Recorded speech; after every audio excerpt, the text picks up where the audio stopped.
Morgan Thomas Show. Brought to you by Black's Tire Inc.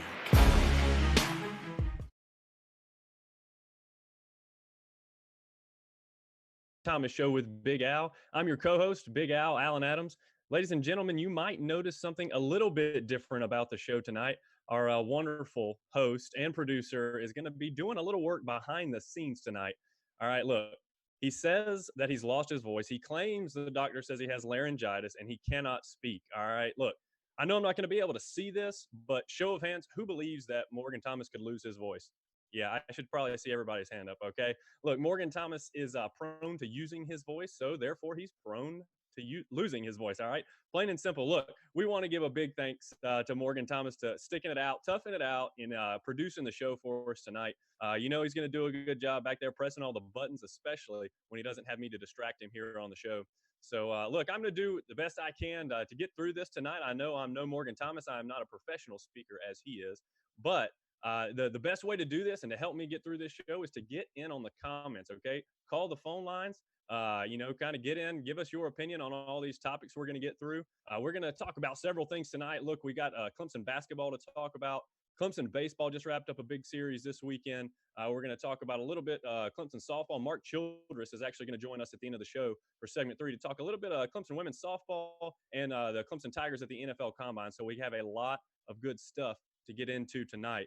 We're going to start off by letting you know that this show is brought to you by Black's Tire Inc. They are in Westminster, South Carolina. They are family owned and operated since 1971. If you need new tires, brakes, alignments, tire repair, or just looking for a friendly professional to answer your questions, stop by Black's Tire Inc., located at 1415 East Main Street, Westminster, South Carolina. Give them a call at 864-647-9292. Talk to Dale or Preston and tell them that the Morgan Thomas Show sent you. We want to thank those guys for their support of the show. All right, ladies and gentlemen, we are going to dive right in here to segment 1. Segment 1, we're going to start off strong, okay? We're going to start off with a little bit of Clemson basketball. All right, look, this week was a kind of microcosm of the season so far. They had a down game when they played Georgia Tech during the week, but, then they had the big win against Florida State on Saturday, as I'm sure most of y'all already know. So, Georgia Tech, they had a tough night shooting, as kind of they have done this year from time to time. I mentioned earlier in the year when we were talking about the games that I think this team kind of goes as Tevin Mack goes. When he's hot, they're shooting well, then things are going to go well. You have that second scorer besides, kind of Mr. Consistent Amir Sims. But he had a decent game shooting. He didn't go off or anything. I think he had 9 points, but when I was talking about the team goes as Tevin Mack goes, that was true early on in the season. But now that you've kind of had an emergence of players, like Alamir Dawes and Newman, of course. Newman's been playing really well here lately. Even solid contributions from Alex Hemingway and Hunter Tyson. It's not as much the case that the team lives and dies by Tevin Mack, okay? And that's a very good thing, especially if you're the Clemson Tigers. It means you have options. And that's something they need to look out for, obviously, going into the end of this season, trying to make a strong run towards the finish, and, of course, moving on into next year as well. This season has been kind of crazy. As we all know, Clemson basketball has been nuts. There has been ups. There has been downs. Clemson has done an incredible job of making the highs really high this year, as kind of we're going to talk about. But this game, they couldn't get it done against Georgia Tech. They shot 10% from the three-point line, which is a terrible percentage. They went 2 of 20, and Clemson is not going to win many games that way. They're not built to win games that way. They're really going to need to put some pressure on teams from behind the arc, okay, and get that three-point percentage up somewhere. It needs to be somewhere between 30 and 40%. We've seen games where they've been, 50 or 60%. They don't need to get that crazy, but they need to be a consistent 30 to 40, and it wasn't the case against Georgia Tech. Georgia Tech did some good things. They really confused the Tigers on defense. They kind of switched back and forth a little bit, man-to-man, ran some zone. They frustrated the Tigers, turned the Tigers over, and it just kind of wasn't their night. Now, in fairness to Georgia Tech, a lot of Clemson fans are going to want to jump in and say, we lost a game we shouldn't have lost again. Okay, that's kind of the Brownell haters want to get out there and talk about that. Georgia Tech was playing pretty good basketball, and in this game, they shot over 40% from three. It's not as if it's a terrible loss. It's just frustrating when you had so much momentum going, you had so many big wins, and they were really trying to work their way back onto that NCAA tournament bubble. I think that was kind of a big deal and what made it a little bit bigger deal than it probably would have been anyways. Um, but so what we got next, let's get to the good stuff, okay? Let's get to the good stuff. Florida State is the good stuff, all right? What a game. All right, that was a fantastic game to watch on Saturday. I was in my garage watching this game. I had the Florida State game on the TV below, and I had the Clemson baseball game on the TV above. It was a great setup, and I really enjoyed being able to watch both of those games while, of course, being upset that I wasn't able to fully concentrate on both. But when the Florida State game came down to it, obviously I was definitely paying much more attention to that as the Tigers were going toe to toe with one of the best teams in the country.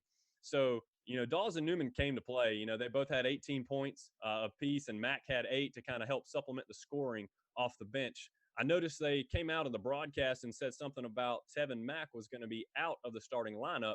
And I was a little bit confused by that, to be honest with you. I didn't know if that meant that he was out for the game or if he was just out for the start. And I never really did find out, to be honest with you, why he was out. So if somebody knows, please kind of get in and on the comment line and be active with us and let us know. So Morgan, we have a phone call. Holy smokes, we have a phone call, ladies and gentlemen. We're going to get them up and see what's going on.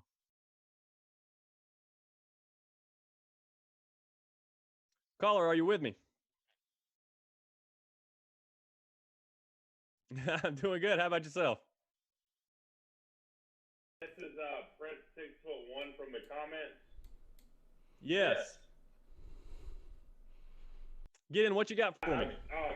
I've been talking to Morgan, a bit offline and stuff. I'm a lifelong Clemson fan. Actually played baseball at college at Charleston under Monty Lee when he was there. Morgan, is he with me? I'm sorry. I heard something about college at Charleston baseball. You said you played under Monty Lee while he was there? Yes. Yeah, he was my coach my sophomore and junior year. Fantastic. All right. What kind of question you got for me, or what kind of comment you got?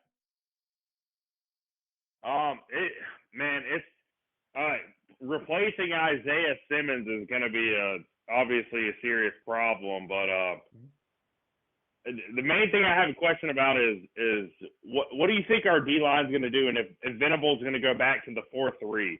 Because I feel like the 4-3 was the most effective base that we've basically had in I don't know how long.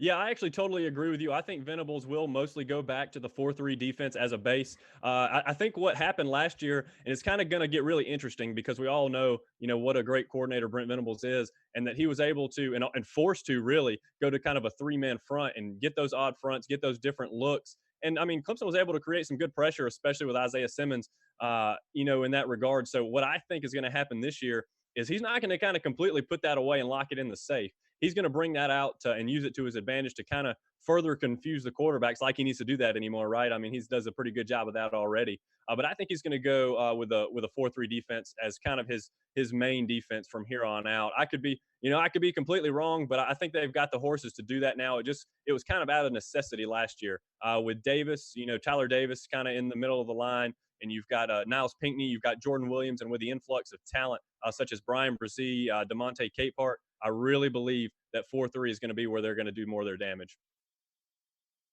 I agree there. I really hope to see Brzee or at least Capehart in there. I feel like last year, I mean, obviously Venables did the best with what he had, but it was almost like a guessing game. When you're bringing pressure from the outside or the linebackers, you always leave a hole. So if you have to guess right, I mean, so often though that it felt like that one big play here or there, like we gave up a lot, if that makes sense. Right. Yeah, I definitely agree with you there. It was a major guessing game. But if you're going to have anybody kind of orchestrating that kind of defense for you, want it to be Brent Venables. Yep. Yeah, we didn't get a lot of pressure with that. I mean, especially the 3-man rush, obviously. Yeah, I got to be honest, I am not a big fan of a 3-man front unless you're going to bring constant pressure, which is something, Venables is kind of known for. Anytime, it's 3rd and long, 3rd and 10, 3rd and 15, a lot of defensive coordinators will want to bring 3 and drop another guy into coverage. And I absolutely hate that philosophy. You can ask my father-in-law. He watches games with me all the time, and I'm constantly complaining about that because you get no pressure on the quarterback. I don't care if you have 10 DBs in the backfield. Okay, somebody is going to be open if you don't get any pressure on the quarterback. So I'm all for bringing pressure. And I think with the 3-4 or with the 3-3-5, which Venables was running, he brought consistent pressure, which kept them guessing, and they were able to get some pressure throughout the year. But I think with the 4-3 and able to kind of get Xavier Thomas and Justin Foster out of some of those double teams they were going against last year, I really believe they're going to get more pressure on the quarterback. Yes, yeah, no, you're exactly right. That 3-3-5 is what they run a lot in the Big 12, and let's just say those defenses speak for themselves in the Big 12. Yeah, we didn't even run a lot of 3-4. I mean, the 3-4 isn't even that bad because you have these linebackers who can come out of nowhere and bring pressures, and it's basically like a 4-3. Like if you're constantly rushing one edge linebacker and you don't know where it's coming from. But that 3-3-5 we were running, it just I know they're outside guys, but man, it takes a while for them to get to the quarterback because they're so far off of them. Right, exactly. They really have to time the blitz perfect. Yep. Well, I appreciate y'all taking my call, and hope to catch a Clemson game with you guys sometime. Yeah, that'll be great. I appreciate the call, my friend. All right, look at that. First caller, everything went well. Wanted to talk some Clemson football. We're actually going to get a little bit about the Clemson football players here at the end of the show, talk about the NFL Combine and the very guy he was talking about in the beginning, Isaiah Simmons. So right now, what we were talking about, I believe, was the Florida State basketball game. I want to kind of get back into that a little bit. I said my piece on this before. I'm not really going to get too far into it and dwell on it today, but I do want to mention the fact that Trapp, was on the floor at the end of the game. It's something I kind of was questioning Brownell about.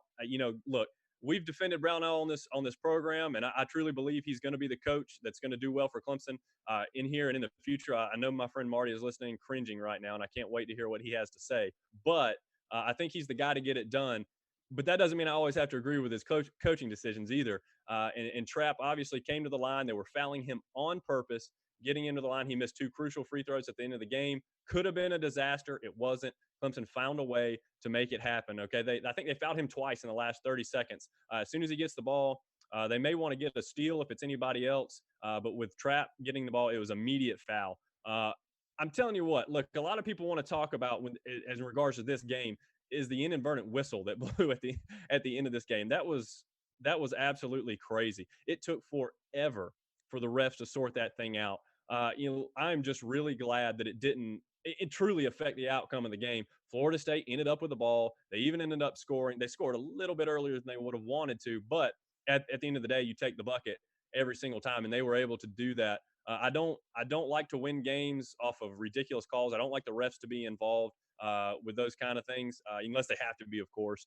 But, they make the shot with, I think, about eight and a half seconds left or something like that. And Dawes kind of gets the ball quick on the inbound. He weaves his way through and past all the Florida State players, goes coast to coast, spins the ball in at the rim. It was a fascinating finish. One I have watched several times actually now. So look, when he first laid the ball up, I got to be honest with you, I thought that he kind of put a little too much on it. I thought what was going to happen was it was going to hit the backboard, hit the front of the rim, kind of sit there for a minute, and then fall off. But, man, Dawes just had the right spin. He's really coming into his own. He's really becoming the player that we all hoped he was going to be and the player that we think he's going to be in the future. But he put the right spin on it, dropped it in the bucket with a second left, and the Tigers were able to get a huge, huge win after FSU's full court heave was no good for a big win. So that was it was an awesome win for the Tigers. And again, just one of many that they've had this year. Morgan, you have the clip, by the way, of Alamir Dawes in his layup in the final seconds. Forrest, teardrop. Seminoles lead. Alamir Dawes down by 1 with 3 seconds. Dawes to the basket. Tigers by 1.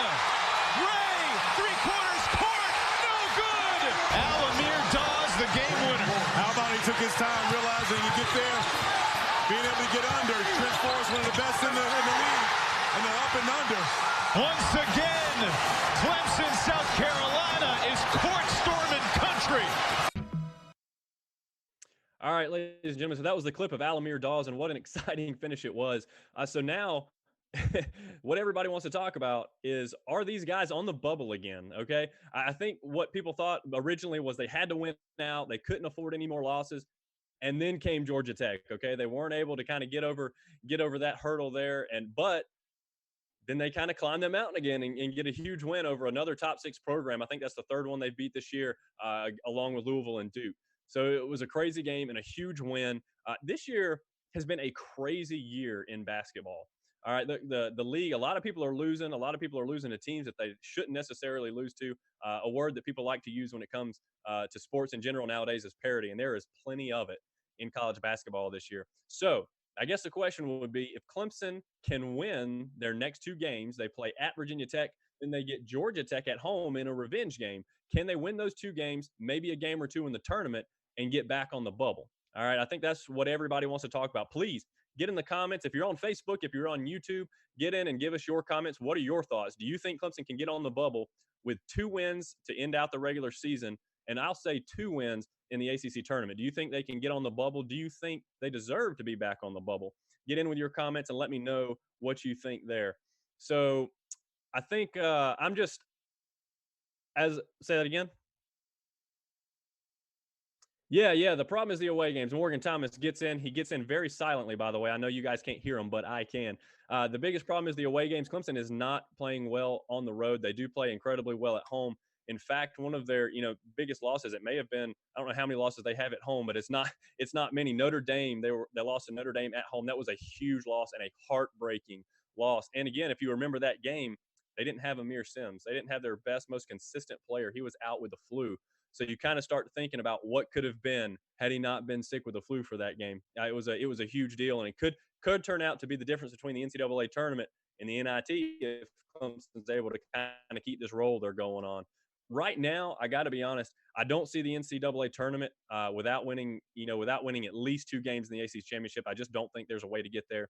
Flat out, too many losses. And in the beginning of the year, obviously, we kind of got off to a rough start. We're trying to feel out 2 new point guards. We were a very injured team. So you kind of had a lot of things going against you for sure.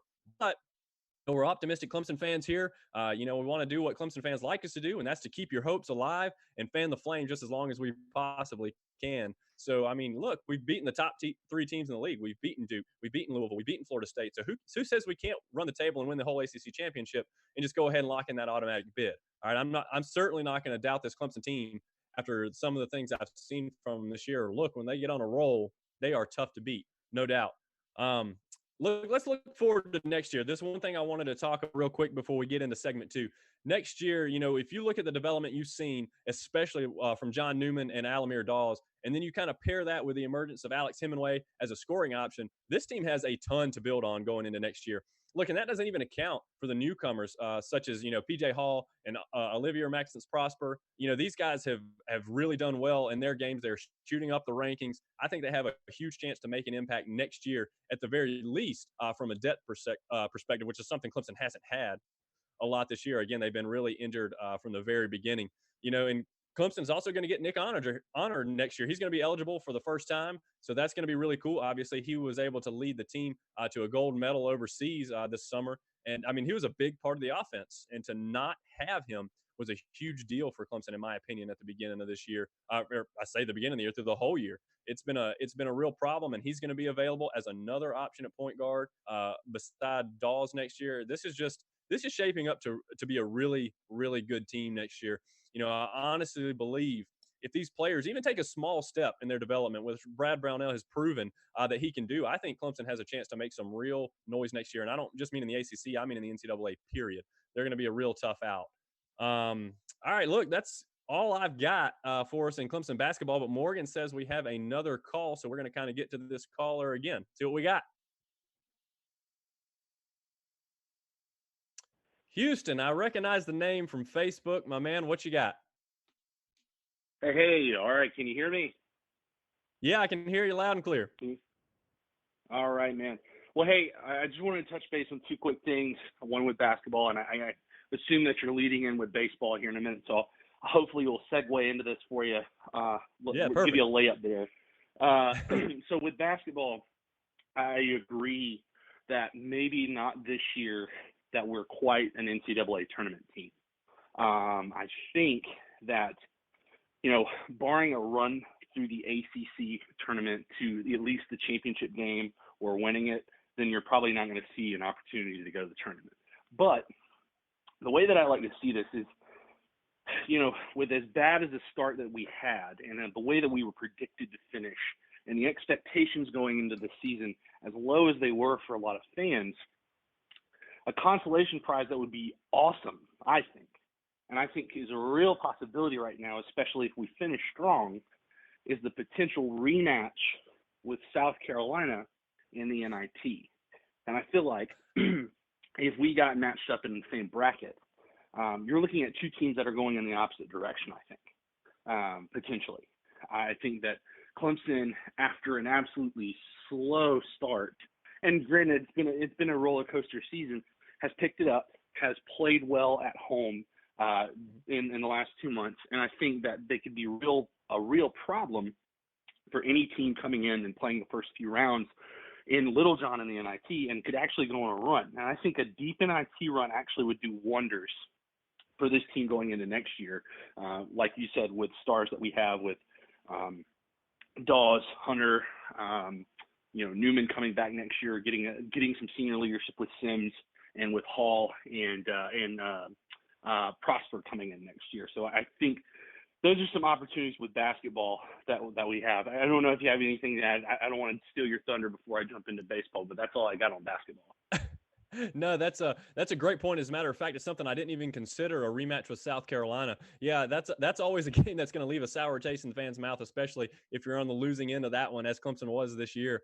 That would be a great rematch. Yeah. South Carolina, even though they're on a bit of a losing streak right now, is actually still playing pretty good basketball, and they've played some really good basketball at several times this year. And Clemson, of course, we've seen what they can do to the best teams in the some of the best teams in the country.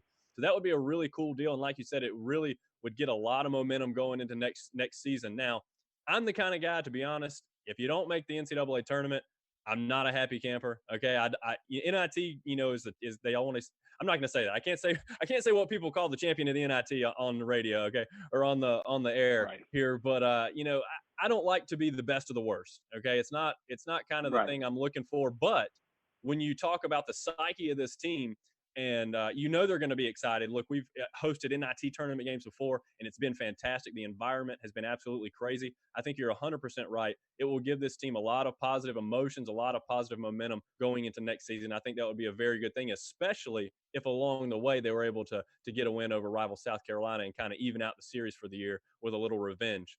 That's an excellent point as far as you're talking about basketball, and you are 100% right. I am headed into baseball next, so if you want to go ahead and transition, what you got for me in baseball? I think I really want to touch on this. That this weekend we saw the team grow up just a little bit more. We were questioning the approach to the plate a lot at the beginning of the season. We had our struggles, especially watching the East Tennessee State game the weekend before. And South Carolina series is always a challenge. I don't think any rational Clemson fan is going in with the expectations of a sweep or anything like that. It's just get the series win, and it's going to be a special weekend. But the way that we did it, we maintained our status at pitching. Saturday, yes, that was going to happen. South Carolina has a lot of power in that lineup.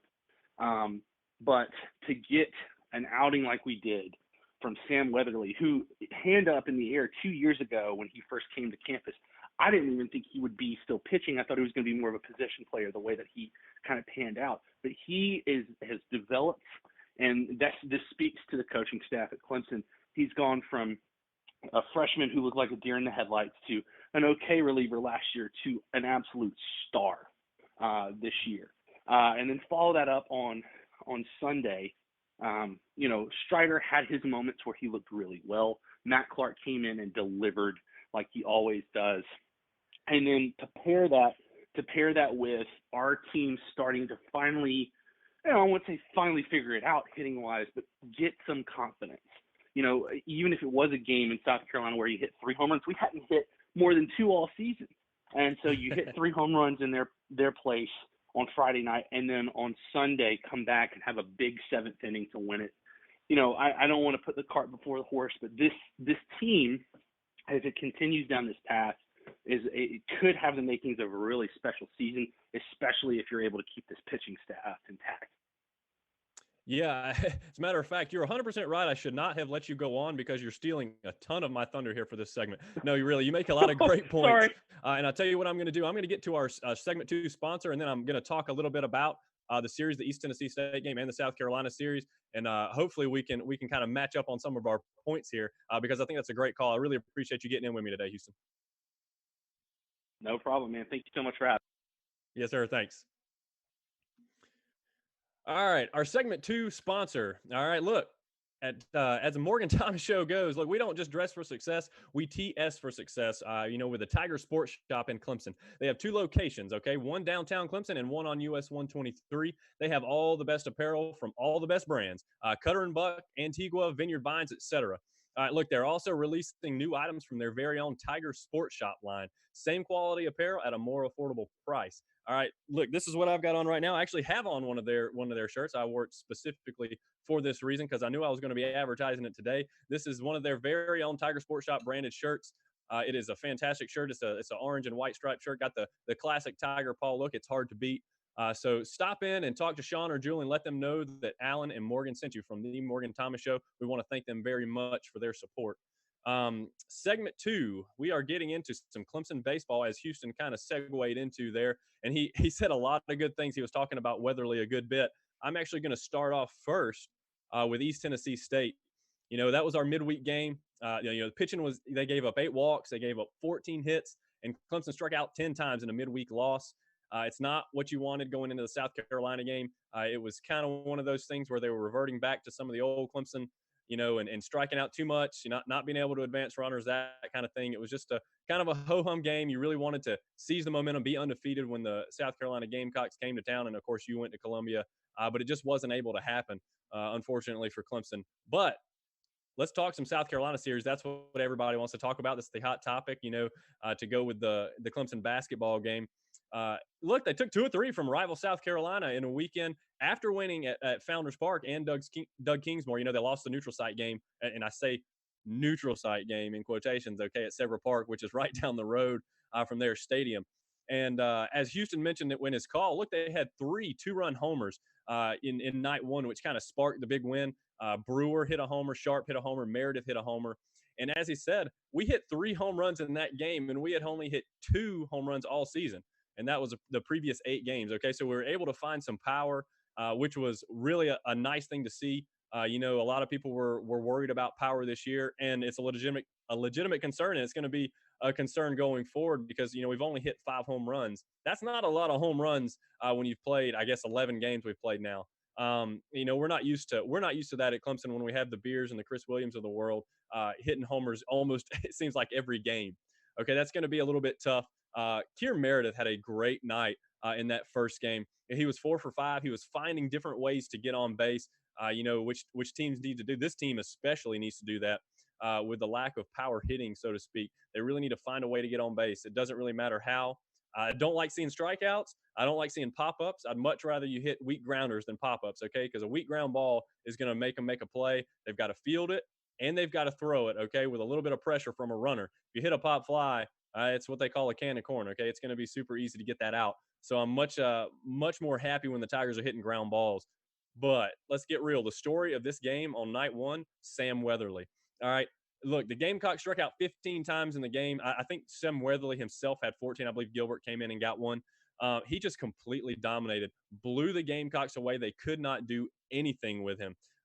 Gilbert came in, the 7th inning. He pitched 7 no-hit innings. All right, and I'm that fan. I'm that fan that even though I know his pitch count is up over 100, I want him in there for the 8th because as a competitor, I know I'm telling my coach, I want to go back in, and the coach is saying, there's no way. We got to save you for the rest of the season, which, let's be honest, is the smart thing to do. All right, as a competitor, you want to go back out there. The coach has a responsibility, and believe it or not, Sam Weatherly has a responsibility to the team to stay healthy through the season, and he just couldn't jeopardize that by going back out. Gilbert actually came out, did pretty well. I'm sure Monty, told him to go in there and pound the strike zone, which he did. He was able to get away with it in the 8th, and, they were no hit in the 8th. But leadoff guy comes up in the ninth inning and homers to lead off, kind of ending the shutout, ending the no-hit bid.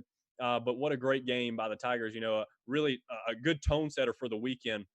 I thought that was going to be a really huge deal kind of going forward. Saturday, it was kind of the polar opposite there. It was a rough day for the Clemson offense. They only mustered 5 hits in the game. They had, some walks, couple errors, helped them score 5 runs, so it didn't really look bad on the sheet necessarily. But they had the plate. They had the guy at the plate they wanted at the end of the game. Somehow they loaded the bases with 2 outs. Kier Meredith comes up to the plate. Obviously, we know what he did in the game before. That was an exciting time. I was pumped. I never give up in baseball. It's one of those games that it's special because it's not a timed game. Okay, you have to get all 27 batters out, or they're not going to call you a winner in that game. Okay, it's one of those things where you're not worried about basketball where the time constrains you. Is there any way we can come back in time? Baseball, you've got all the time in the world. Okay, you just got to make plays. And I was hoping Kier could kind of come up with a big game. We're not going to ride him too hard after the game he had on Friday for that one, but he wasn't able to do anything. And the Gamecocks got the win. I believe that was 8-5 in that game on Saturday to even the series. I was actually at the game in Clemson on Sunday with my man Braden Mulkey. And look, let's just say we brought enough luck to bring home the series win. All right, it was a big deal. Anytime you can win a series is a good thing in baseball. It's just that much sweeter when you can do it against your rival, and especially when those rivals are the Gamecocks. Look, I thought that after the 6th inning, a loss was all but inevitable, and that's a sad way to be. It really is. Clemson had, played. They had played okay. They weren't getting a lot going with the bats. They got a run early. South Carolina was able to come back for two runs. Clemson in the bottom of the 6th. Look, they have bases loaded. They have no outs. And I'm thinking, all right, now's the time. We got to take the lead. We got to get the lead, and we got to hold it because we have a bullpen that we can do this with, okay? We got Spires to come in and close them down. This shouldn't be a problem, but we got to get some runs. So what happens? Dylan Brewer hits a little looper out to left field. And the left fielder comes on. It looks like he dives and makes the catch. So all the runners are retreating as fast as they can back to the bases so that they're not going to get thrown out on a double up or anything like that. Well, the umpire makes the call that he actually dropped the ball or trapped the ball, depending on how you look at it. I don't know exactly what they called it. Like I said, I was at the game. But they said it was still in play, so they were able to get the easy out at home, as obviously we have a runner sitting at third. They were able to throw him out at home. Then they go to review. Everybody in Doug Kingsmore was wondering, what in the world are they reviewing? I actually thought at the time maybe they were reviewing it to see if he caught it or not because they wanted certain runners on certain bases. I had no idea. That was my best guess at the time. So it turns out what happened is Brewer, paying attention to the ball, I'm not entirely sure why he was rounding first and going for second there. Maybe he thought he was going to somehow everybody was going to advance another base and he was going to get to second on a throw home or something. He rounded first while Hackenberg is still on first. You can't do that. You cannot pass the runner on the base. He got called out, a double play. Man, that is a terrible way and a huge sign of bad luck. Okay, I really thought me and Braden had messed things up there. I was like, this can't be happening. There's no way Clemson is going to lose with bases loaded and no outs because of a play like this. It seemed like it was not justified that Clemson deserved that outcome in that particular instance. Because look, of course, as it seems to go, Gamecocks got the last out. They were able to get that final out, and Clemson didn't score, bases loaded, no outs. It's a terrible feeling. I've seen it before, but it never gets any easier. You just want I like to say bunt twice. you get runners at second and third with no outs. You get runners, bases loaded, bunt twice. Just get the lead. I love a squeeze play. It's a play Clemson doesn't use often. I like to give them a bunch of trouble about that. But anyways, it's a play that I love. I think it's a safe play. And but I understand. I'm well aware in that situation you can't you don't want to bunt twice there. You want to take your chances and try to blow it wide open. It just flat out didn't work out. It's just kind of frustrating. The bats came alive at the very next at bat. That's one of the things that surprised me the most. After you get kind of a gut shot like that, when you really think you're about to bust the game wide open and you get nothing, it's very difficult to come back from that. It's very difficult emotionally to come back from that. Well, very next inning, bottom of the 7th, 4 hits, 4 runs, enough to keep the Gamecocks at bay as the Tigers took the game and the series. All right, that was Carson Spires came in. He pitched 2 innings. He pitched the 8th and the 9th. They made it a little interesting there in the ninth, got a runner or two on base, but it wasn't enough as the Tigers won that game in the series. And I'll tell you this, something I did want to mention when we were scoring those runs in the bottom of the seventh, there were there were a couple of real questionable, green lights from I think LaCroix coaches third base, sending some runners home. Look, one of them was a bad throw. It was way up the line, so we were able to get in and score what may have been the run to take the lead or the fourth run. I can't even remember. But then the next one, goodness gracious, the next throw beat the guy, beat the guy by a mile, probably 15 or 20 feet, maybe even to the plate. And the catcher just made a lazy tag. James Parker, perfect slide. It was an incredible moment in the game because you can see it as fans. Oh gosh, the throw beat him. So even if for some reason the catcher makes a bad tag, Parker makes a good slide, he gets in there, the ref or the umpire is going to call him out because the throw beats him. We see it time and time again in baseball. But sure enough, got to give some credit to the umpire there. They made the right call. South Carolina is livid. I think the catcher even threw the ball on the ground. He's fussing, and meanwhile, Adam Hackenberg is rounding first, rounding second, headed all the way into third while he's playing with his emotions and letting him get the best of him. So they go to replay. Sure enough, gets in there safe. It was a big deal. It was a big game. A lot of emotions. Ran high, ran low. It was just a good series overall for Clemson to be able to get that win and take that momentum into the rest of the season. Still got some work to do. Still got to find the bats. Got to find the consistency. Got to get in on the situational hitting and things like that. But just a really, really good series. And look, you're always going to take 2 out of 3 from your rival every time. If going into the series you can win 2 out of 3, you'll take it and go to the house. Look, we got to get those numbers down as far as the strikeouts are concerned. I mentioned strikeouts going up from 15 strikeouts in the first weekend. I think it was 21 in the second weekend. 27 strikeouts this weekend against South Carolina. Got to get those numbers down as the season goes on and as Boston College comes into town this weekend. Something I wanted to get into. I was going to talk about some moments, some Clemson moments. I'm going to have to breeze through this because, believe it or not, the callers have helped us out and helped us get through this show. I know we're going to have Mark Childress here waiting any minute now, so I'm going to go through some of my favorite moments from the Clemson USC. When I say USC, I mean not the real USC. Okay, South Carolina USC. That's who I'm talking about here. We've had some great baseball games in the past. Okay, a lot of good baseball games. My favorite moment, I think, of all time is in Columbia. We were playing Seth Beer. He has the game tying homer. There was a full count, 2 outs in the 9th inning, and there's one person on the team you can't pitch to. One person and one person only. And they threw him the ball. He crushed it. And they tied it. They were able to get the win in Columbia. It was an incredible moment. And it also got me to thinking about, some of the heartbreaking moments Clemson has had. And it's really hard to bring this up after a series when you don't really want to dwell on the negative. But I believe the game was I think it was in 2014. Clemson had dominated South Carolina in the game. It was at Clemson. I was there. And, South Carolina were rallying in the 9th inning. They had 2 outs. Okay, we were 1 out away from winning this game. We're up 2 or 3 runs, and they're getting people on base, dink and dunk and hits, and it's like, what is going on here? And they get a base hit to right field, I believe it was, and I don't remember who came up throwing, but somebody came up throwing and brought the throw home, and I'm like, man, that throw's going to beat him. Okie grabs the ball, swipes the tag, but he drops the ball, and that would have been game over. See you later, Gamecocks. And we couldn't do it. They come back, they win the game. It was just absolutely brutal. Get in on the comment line. Tell me your favorite moments from Clemson, South Carolina. Your favorite moments, or your least favorite moments. To be honest with you, I'll take anything.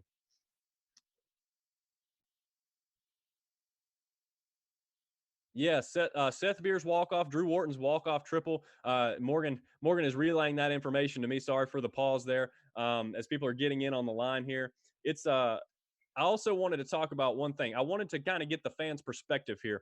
I've been a Clemson baseball fan for a long time, but really didn't start taking it seriously until I was a little bit older. So I have an all-time favorite Clemson player, and I'm curious as to what everybody's favorite Clemson player is. So if you would get in on the comment line and tell me your favorite Clemson player of all time, I'd be interested to see if anybody's matches mine, because I'm sure you'll get a lot of Khalil Greens. I'm sure you'll get a lot of Tyler Colvins, those kind of players. Maybe a Matthew Crownover, maybe a Daniel Gossett. I'm sure you'll get a lot of those kind of answers. My favorite player of all time is actually Richie Schaefer. The kid looked like a prototypical Clemson guy back in the day. He was a he was clean cut, he was long, he was lanky. Looked like he needed to hit the weight room. All right, instead of being out on the baseball field. But even with a slight frame, he hit with good power. Richie Schaefer was a great baseball player, and he was a leader on and off the field. I remember one moment in particular. I'm sure, I think my buddy Xander is watching. I'm sure he remembers this. He was actually, by the way, Xander is a reformed Gamecock fan, okay? He has seen the light. I'm not going to call him a Clemson fan yet. I've yet to see him in an orange T-shirt, but I'm working on it, ladies and gentlemen. Don't worry. I'm doing the Lord's work. We had lost a game to South Carolina. It was a brutal loss. I can't remember if it was a home game or where the series ended up that year, but I know we lost. It was disappointing. Kind of guys were hanging their head, walking back to the dugout instead of doing the normal kind of post-game handshake. And Richie Schaefer is out on the field yelling at his teammates to get the heck out of the dugout and go shake their hands. Really good sportsmanship, and that's a really difficult thing to do, kind of when it's a heated game with your rival like that. So that kind of cemented him as my favorite player of all time. He was just a great player, and I'm not actually sure where he is right now. I need to kind of check up on him and see if he ever made it, if he's still in the minors, or if he's gonna play any ball anytime soon. But I just kind of wanted to reminisce about some moments. Wanted to reminisce about all-time favorite players. So again, get in with your comments. See if you agree, disagree, who you like, who you don't like, and we are going to get into segment number 3. And look, first of all, I want to give you our segment number 3 sponsor. Our segment number 3 sponsor is Heating and Cooling Services, Inc. They are family-owned and operated, serving Anderson County and surrounding areas since 1980. Heating and Cooling Services, Inc. is your residential and commercial comfort expert. Anything from preventative maintenance of your home HVAC system to overhauling a commercial chiller or anything in between. If you want to breathe easier and be nice and cool in your home or business this summer, give Heating and Cooling Services, Inc. a call. You'll want to get in touch with Mark or Jason Tremmel. Their phone number is 864-224-7655. Again, I want to say that phone number is 864-224-7655. These are good people. I've known them for a long time. They will take care of you. And be sure to tell them that Alan and Morgan from The Morgan Thomas Show sent you. So we want to thank them for their support, as we do all of our sponsors. Let's see. All right, now, from what I'm being told, we have a guest on the Charleston Sports Pub phone lines. Okay, ladies and gentlemen, Charleston Sports Pub is a fantastic pub that is owned by my friend Perry Freeman, and he is gracious enough to sponsor us. He does an awesome job. Look, if you haven't been to Charleston Sports Pub, you are missing out. Especially, I want to endorse their brunch menu. Try the Legend. All right, if you go there and happen to see Perry, make sure you tell him who sent you. It's some great stuff. You are definitely missing out if you have not been to the Charleston Sports Pub. All right, Morgan, do we have Mark up with us? All right. Well, Mark, my friend, can you hear me? Yes, sir. How are you? I'm doing good. How about yourself? Look, this is Mark Childress. He is our main man, Clemson Big Shot. Mark Childress is host of the Mark Childress Show and the host of the Tiger Tailgate Show, and he has been kind enough to join me today. Look, I knew that I couldn't do this without you, that you would be able to give me some expertise on Clemson softball today.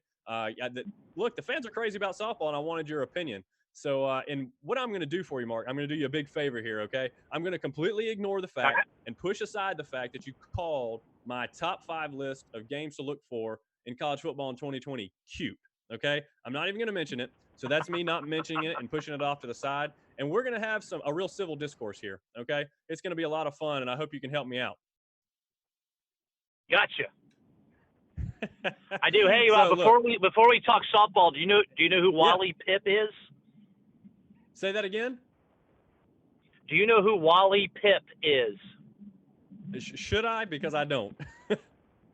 Okay, so Wally Pip, this is kind of random, but it's relevant. Wally Pip was the first baseman for the New York Yankees who either got injured or sick. I want to say he got sick, kind of like Morgan is tonight.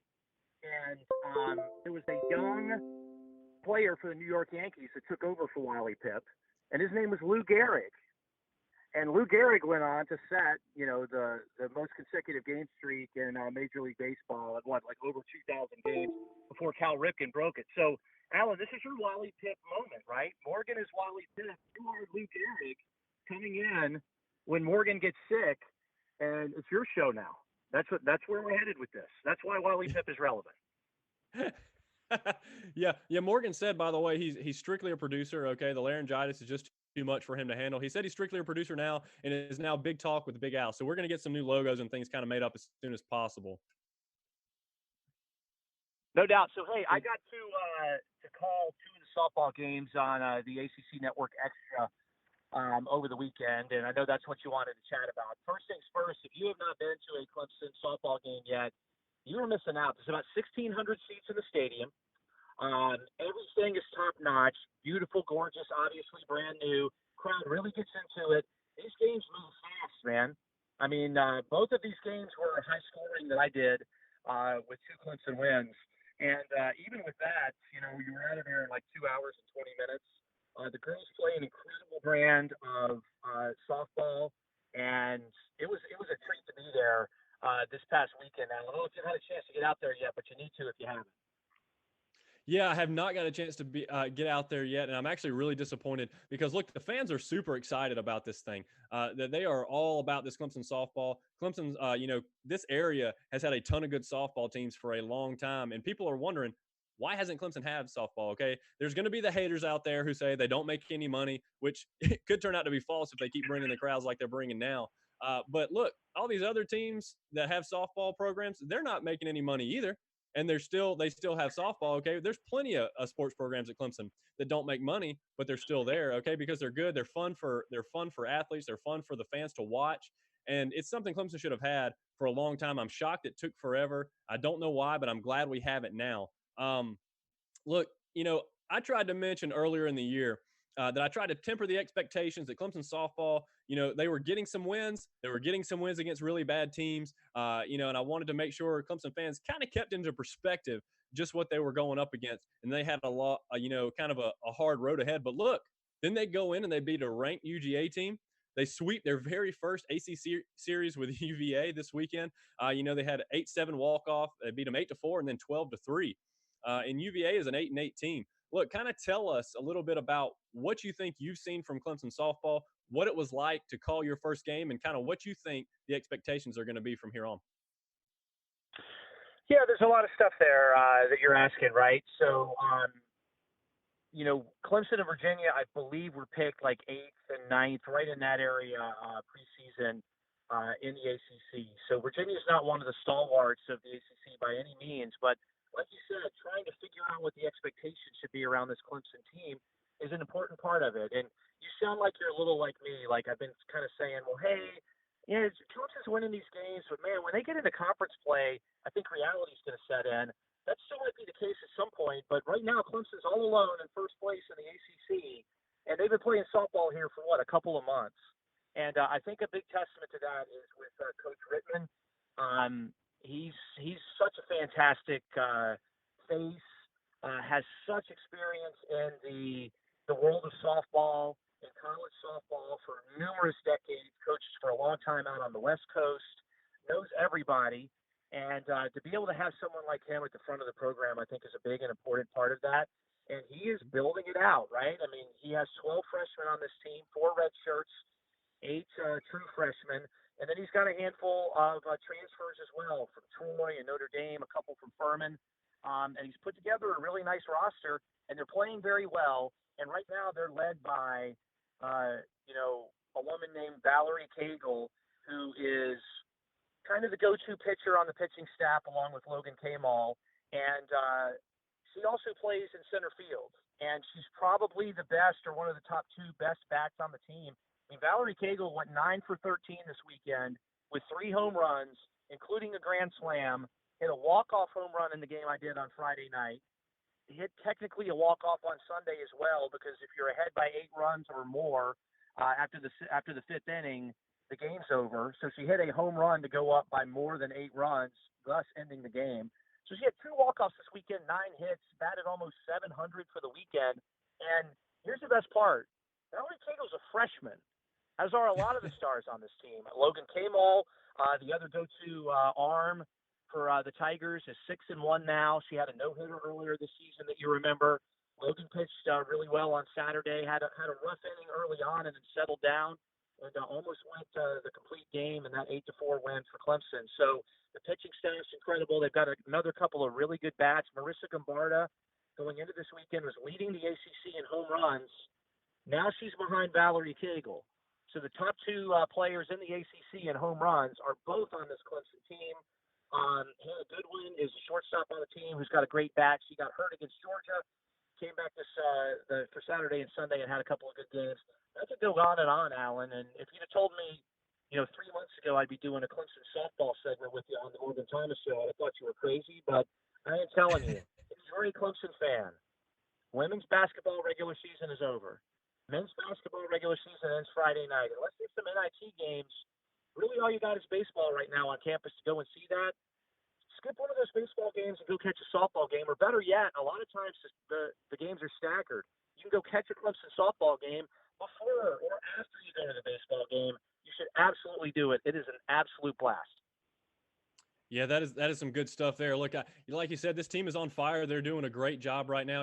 I want to be the kind of guy that tempers those expectations, and you just throw gasoline on the fire. Okay, talking about how great they are and how all their kids are freshmen and they're going to just be better and better. Look, from all I can tell, Valerie Cagle is a beast. Morgan Thomas says she's a beast. Said, look, that's all you need to say for this segment. She's a beast. Segment over. I was like, look, we gotta make it last a little longer than that. So we're gonna talk about some other things there. But it's really exciting. It's really exciting to have all this youth. It's really exciting to have all this early success that we've had as a young program, and it's crazy. The fans are loving it. I saw some of the crowds. I was able to see some clips from the game. Dean Cox likes to kind of go live from those games, so it's kind of a fun thing to see. But we're definitely looking forward to what Clemson can do and what these girls can do throughout the season for sure. That they have a doubleheader with UNC Charlotte on Wednesday, and then a weekend series with Pittsburgh at home. Are you going to be able to call any of those games? I'm doing a couple of baseball games over the course of the next few weeks. I believe my next softball game is in late March, and I tell you what, I wish I was calling the games on Wednesday and on Saturday. Again, it was a ton of fun. Rick Bagby and the video crew down there are so professional. It's an honor to work with them. But I will definitely be taking in numerous games, either as a broadcaster or as a fan, before this season is up. Look, all right. The next topic I kind of wanted to talk about, if you have some time. You're not required to stay for this segment, but I thought you might have a thought or two on the Clemson players in the NFL Combine. Do you have a minute to chat with me about that? Yeah, I'd absolutely love to do that. I mean, I saw a stat on Twitter yesterday, talking about people that showed out in the Combine. We know Isaiah Simmons did, right? Tanner Muse, I think, made himself some money. Kayvon Wallace had a great time. I mean, just an incredible display by the Tigers this past couple of days at the Combine. I'm really excited about it. Yeah, no doubt about it. Isaiah Simmons, look, we all know what a freak athlete he is. We've seen him play at Clemson for several years, and I mean, we knew what he could do, but he's kind of one of those tweener guys who doesn't have necessarily a position, and I don't know where he's going to end up. In the NFL, I don't know whether he's going to play linebacker. I'm not sure if outside linebacker, possibly inside linebacker, safety. There's no telling where they may put this guy, but I can tell you this: you're crazy if you don't draft him for your defense. Like you said, he had a great combine. Look, his 40-yard dash was 4.39 seconds. I looked up, somebody tweeted out a table, a chart. I think it was Gil Brandt actually that tweeted out this chart that said, look, I like to have this chart handy when it comes to combine numbers and kind of what their targets are for each position. So Isaiah Simmons runs a 40-yard dash in 4.39 seconds. The target is 4.7 seconds. So he absolutely shattered that time. His vertical was 39. The target was 36. He didn't do the bench press. I did that for all these players in the Clemson that Clemson had in the combine. I did their 40-yard dash time. I did their bench press and I did their vertical. But he didn't do the bench press. But those are killer numbers. They have him shooting up the draft boards. I feel quite sure. I see him going anywhere from 3 to, I don't know, maybe 12, something like that. Do you have any thoughts on what position he might go or what team he might go to?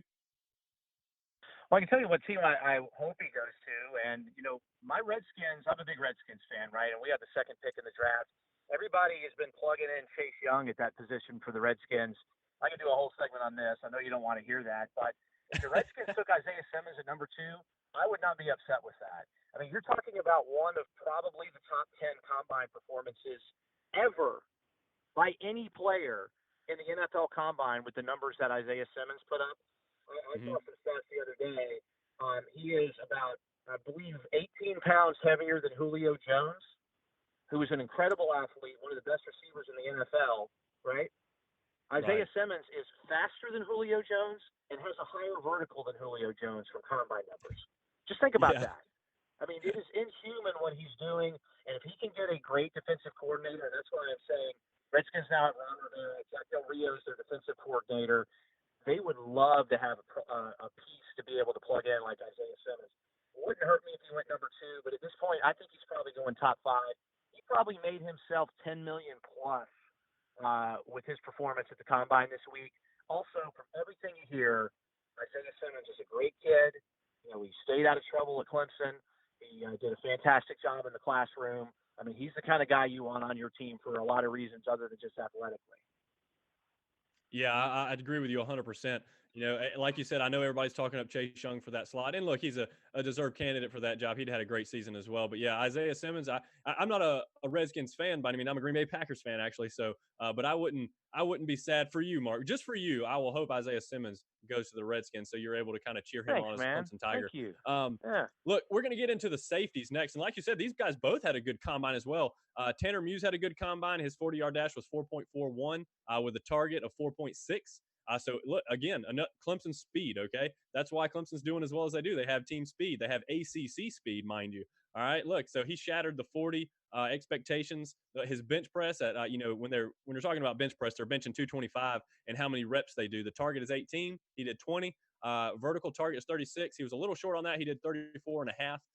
But that's still, with the speed aspect, teams love the 40-yard dash. People love the 40-yard dash. They're going to fall in love with that. And whether he finds a home at safety, whether he finds a home at linebacker, a lot of people want to talk about his stiff hips. You know, he can't get turned around quite fast enough to be a safety. I think he's going to do well either way. I think he actually made some money with the draft. And Kayvon Wallace, same way. 40-yard dash was 4.53. Bench press, he did 18, and his vertical was 38.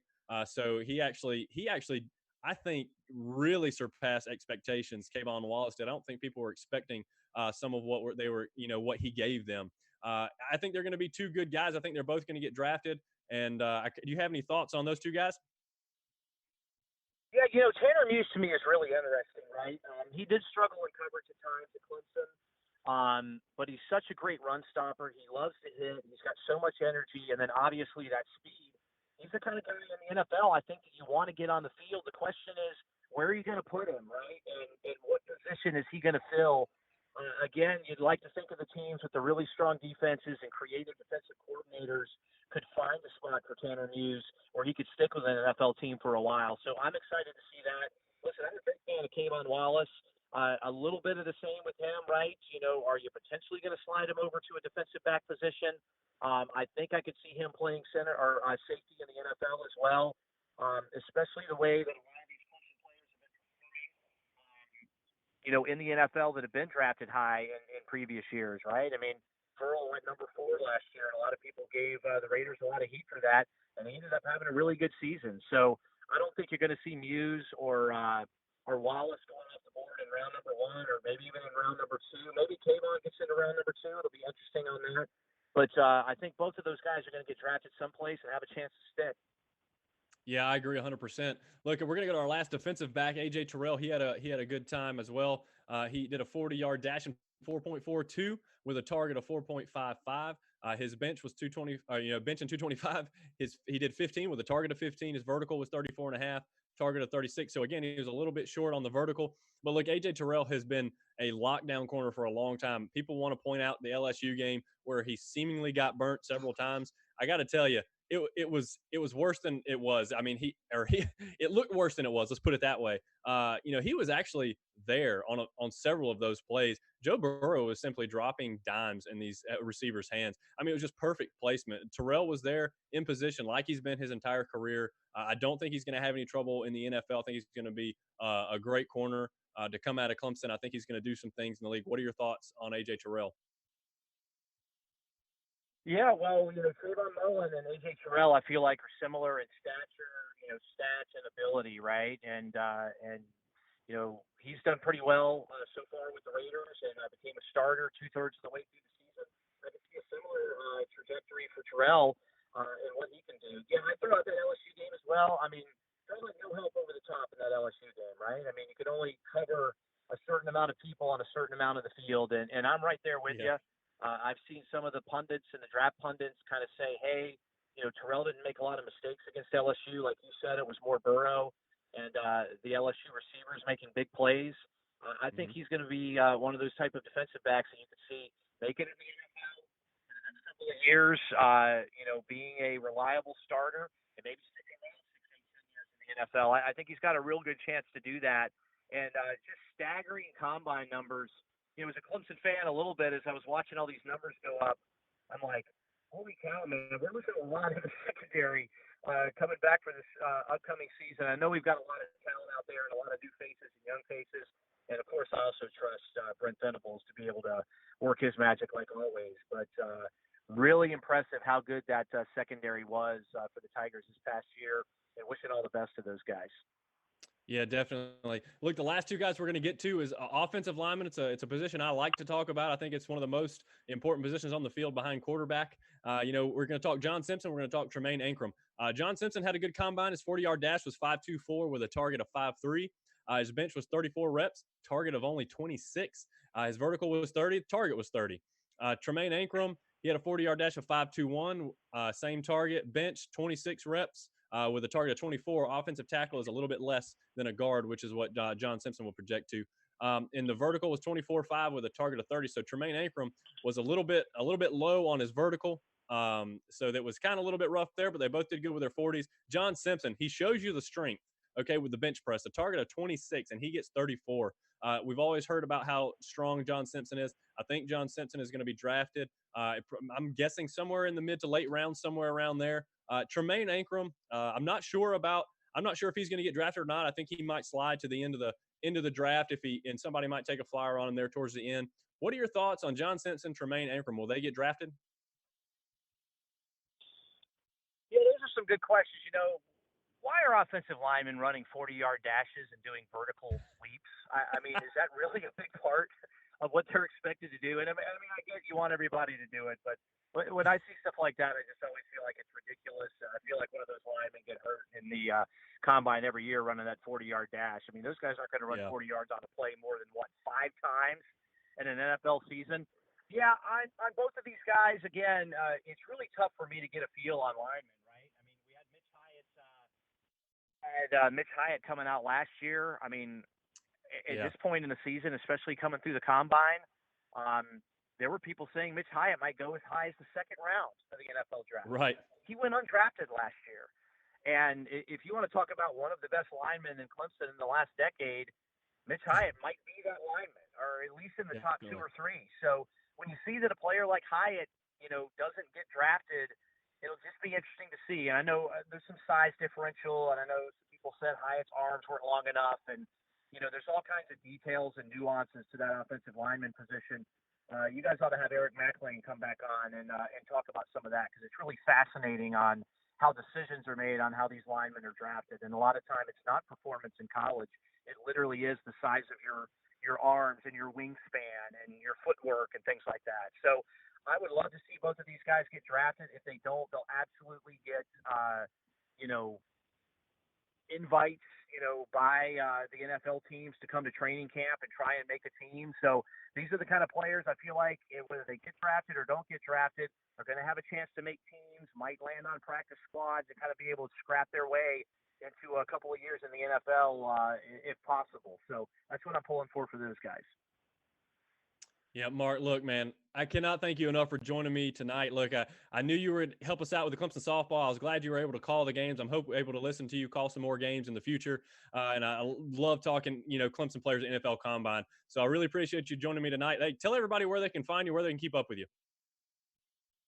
Yeah, so the Mark Childress show is normally on Wednesday nights from 7 to 9, but the next 2 weeks there's some conflicts with baseball and basketball, but that's a good place to text me. Also, I'm scheduled to do the baseball game this Wednesday on The Roar and the Clemson Radio Network, doing play-by-play for that, and then the baseball game next Wednesday I'm scheduled to do over on the ACC Network Extra side. So really excited to get into Doug Kingsmore Stadium a couple of times and be able to call some games for the Tigers. Awesome. Mark, again, thanks for joining me. I really appreciate it. We'll hope to hear from you soon, brother. Alan, I like to see your dedication, and ability to stay well, unlike Morgan, who couldn't make the show tonight, is this the fourth or fifth time that Morgan's been sick this year? I'm having trouble keeping up, but I'm really proud of you for your dedication, man. And Morgan should be taking some notes on your healthy lifestyle, your workout schedule, things like that. All right, so just pass that on to Morgan. That's right. We're working on it with him. All right. See you guys. Thanks, Mark.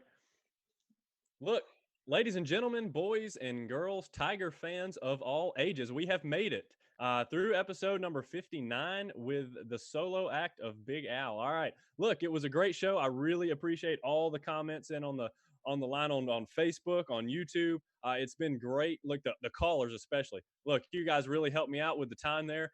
Pushed us to the hour we were looking for. I really appreciate all y'all getting in with your questions. That's some great insight you have. Look, be sure to check us out on Facebook, YouTube, Twitter, Periscope, and anywhere you listen to a podcast, such as iHeartRadio, the Apple Podcast. Ladies and gentlemen, we are everywhere. All right, it's The Morgan Thomas Show. Look it up. Look, you want to like the show. All right, you want to share the show. All right, you want to follow if you're on Facebook. You want to subscribe if you're on YouTube. You want to get all that good stuff done, okay? The sharing is one of the most important parts. Sharing the show gets the word out to other Tiger fans, and we want more people. We want more Tiger fans engaged with us. We want them talking about us. We want them talking with us, giving us their comments, giving us their questions. It's a more engaging show that way. Look, the more people that listen, more opinions are shared, and it makes for a better show. We can't thank everyone enough for all the love and support. So catch us next Monday from 8:30 to 9:30. And as always, Tiger fans, we'll see you at the top of the hill.